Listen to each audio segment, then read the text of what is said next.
In this video, I'm going to show you how to watch YouTube TV on your Fire Stick so you can stream live TV, movies, and sports directly on your TV. First, make sure your Fire Stick is plugged in and connected to the internet. Next, go to the Amazon App Store on your Fire Stick. Use the search bar and type in YouTube TV. Select the app from the results and click Download or Get.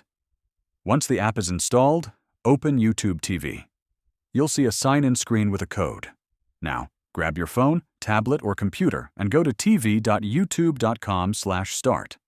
Sign in with the Google account linked to your YouTube TV subscription, then enter the code displayed on your Fire Stick screen. Once the code is verified, your Fire Stick will refresh and you'll be signed in.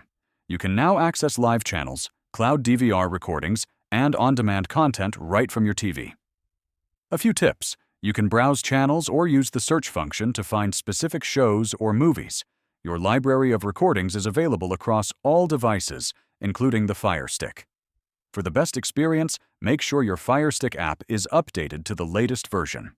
So, to sum it up, download the app, sign in via tv.youtube.com/start, enter the code, and start streaming YouTube TV on your Fire Stick.